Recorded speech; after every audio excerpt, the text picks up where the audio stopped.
Hello friends, कैसे हैं आप सभी लोग। आई होप आप सब लोग बिल्कुल ठीक होंगे। चलिए शुरू करते हैं आज की क्लास। आज की क्लास में डिस्कस करेंगे ईवीएस का एक मोस्ट इम्पॉर्टेंट टॉपिक, जहां से 1 नंबर का क्वेश्चन हमेशा हमेशा एग्जाम में पूछा जाता है। ठीक है, तो ये जो टॉपिक है इसमें से जो है 1 नंबर का क्वेश्चन पूछा जाता है हमेशा हर सीटेट एग्जाम में। तो इसको ध्यान से देखिएगा, कहाँ से किस टाइप के क्वेश्चन पूछे जाते हैं वो भी डिस्कस करेंगे।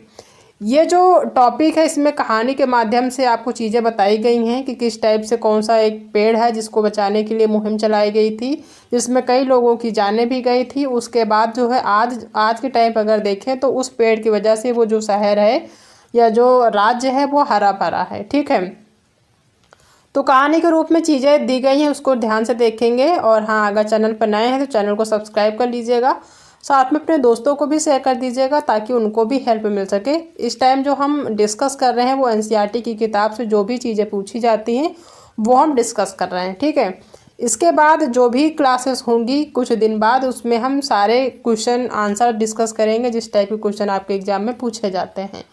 तो आज की जो कहानी है वो अमृता नाम की एक लड़की की कहानी है। इसमें दिया है कि यह बात बहुत पुरानी है, करीब 300 साल पुरानी है। और हाँ, यह किस्सा जो है एक सच्चा है। अमृता जो है राजस्थान में जोधपुर के पास खेजड़ली गांव की रहने वाली थी। ठीक है, खेजड़ली जो है गांव की रहने वाली थी। खेजड़ली कहाँ पे है? राजस्थान में। इस चीज़ को ध्यान से देखना है क्योंकि यहाँ से क्वेश्चन पूछे जाते हैं कि जो खेजड़ली गांव है कहाँ है, तो ये है राजस्थान में। ठीक है, तो अमृता जो है राजस्थान के जोधपुर के पास खेजड़ली गांव की रहने वाली थी। जानते हो उस गांव का नाम खेजड़ली क्यों था? ठीक है, ऐसा तो नहीं कि पहले ही खेजड़ली नाम पड़ा होगा, तो क्यों पड़ा है? उसके गांव में खेजड़ली के जो है बहुत ज़्यादा पेड़ थे, इसलिए उस गांव का नाम खेजड़ली गांव हो गया या खेजड़ली पड़ गया। ठीक है, गांव के सभी लोग पेड़ पौधों और जानवरों को बहुत ध्यान रखते थे। गांव में बकरियां, हिरन, खरगोश, मोर और न जाने कितने जानवर बिना किसी डर के घूमते थे। गांव वालों को बुजुर्गों की कही बातें आज भी याद थी। उनका कहना था कि अगर पेड़ हैं तो हम हैं। पेड़ और जानवर हमारे बिना नहीं रह सकते हैं पर हम उनके बिना नहीं। ठीक है, यानी पेड़ और जानवर हमारे बिना रह सकते हैं। ठीक है, कहने का मतलब ये है कि जो पेड़ और जानवर वो हमारे बिना रह सकते हैं पर हम उनके बिना नहीं रह सकते हैं। ठीक है, क्योंकि हमें सांस लेने की ऑक्सीजन के लिए जो है ऑक्सीजन की ज़रूरत होती है, और ऑक्सीजन में मिलेगा कहाँ से? तो वो मिलेगा पेड़ों से। ठीक है, तो हम पेड़ों के बिना नहीं रह सकते हैं, बल्कि पेड़ और जानवर तो हमारे बिना रह भी सकते हैं। ठीक है, अमृता के जो दोस्त थे वो कौन कौन से थे? इसमें दिया कि अमृता सुबह सुबह उठकर अपने सारे दोस्त पेड़ों से खुशी से मिलती थी। उनके जो दोस्त थे वो पेड़ पौधे ही थे, वो उनसे खुशी खुशी हर दिन जो है मिलती थी। अमृता के लिए रोज़ उनमें से एक पेड़ उस दिन के लिए खास होता था। वह उस पेड़ से लिपट कर उसके कान में धीरे से कहती, दोस्त तुम सुंदर और ताकतवर हो, तुम ही हो जो हम सबका ध्यान रखते हो, इसके लिए धन्यवाद। मैं तुमसे बहुत प्यार करती हूँ, तुम अपनी शक्ति मुझे भी दो। अमृता की तरह गांव के दूसरे बच्चों की भी पेड़ों से दोस्ती थी। वे घंटों पेड़ों की छाया में खेला करते थे या खेलते थे। ठीक है, इस तरीके से यानी एक जंगल टाइप का, या फिर यूं कह लें कि जहाँ पे उनका घर था वहाँ के आसपास जो था बहुत सारे पेड़ थे, और जो है किस के पेड़ थे? वो खेजड़ली के पेड़ थे। ठीक है, उन्हीं से जो है उन्हीं की छाया में बच्चे खेला करते थे। समय बीतता गया, अमृता बड़ी हो गई। एक दिन वह अपने पेड़ों से मिल रही थी। उसने देखा कि गांव में कुछ अनजान लोग कुल्हाड़ी लेकर खड़े हैं। पूछने पर पता चला कि वे राजा के आदमी थे। राजा के कहने पर वो लकड़ी के लिए जो है आए थे, लकड़ी काटने आए थे। लकड़ी राजा के महल के लिए चाहिए थी। ठीक है, यानी जो जहाँ पे बहुत सारे पेड़ थे उसको काटने के लिए कुछ लोग आए थे, और जो लोग आए थे वो राजा के कहने पे आए थे। ठीक है, यह सुनते ही अमृता के होश उड़ गए। उन आदमियों ने जिस पेड़ को काटने के लिए चुना, अमृता उस पेड़ से लिपट गई। उन लोगों के डराने धमकाने पर भी वह नहीं हटी। राजा के आदमियों को राजा की बात तो माननी थी, वरना अपनी जान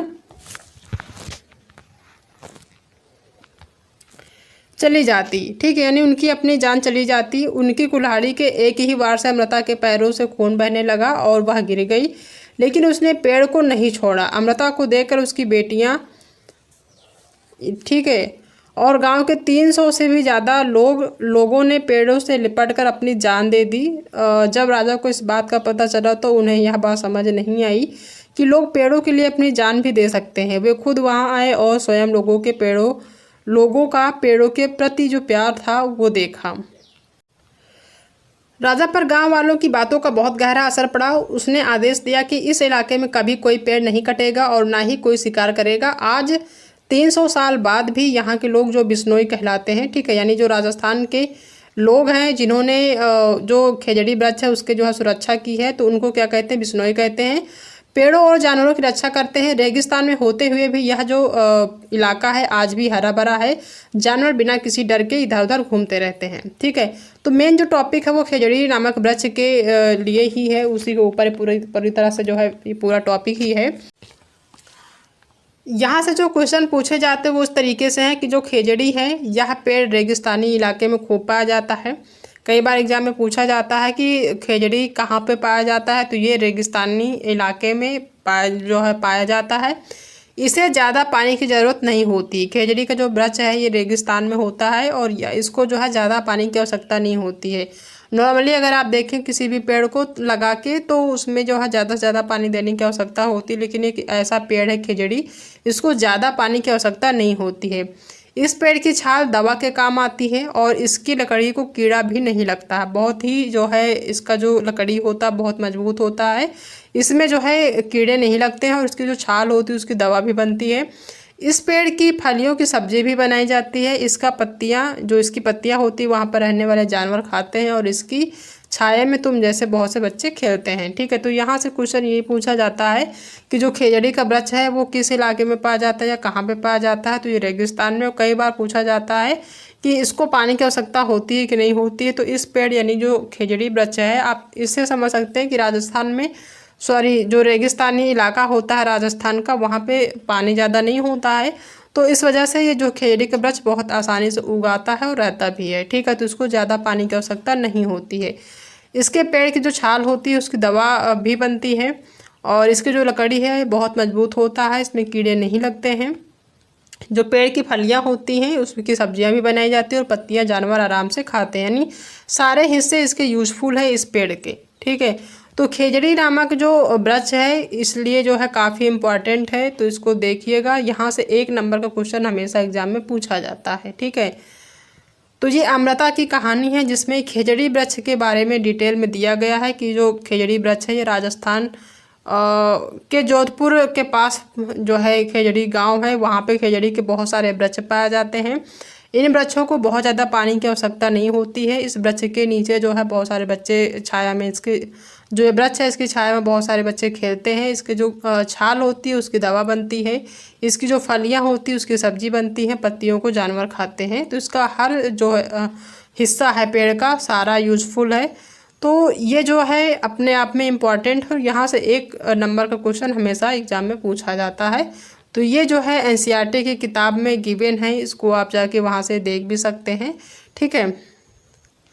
इससे रिलेटेड जो क्वेश्चन बनते हैं उसको हम जब क्वेश्चन आंसर डिस्कस करेंगे तो वहाँ पे सारी चीज़ें क्लियर हो जाएगी, किस टाइप के यानी किस टाइप के क्वेश्चन आपको एग्जाम में देखने को मिल सकते हैं इस जो है टॉपिक से, ठीक है।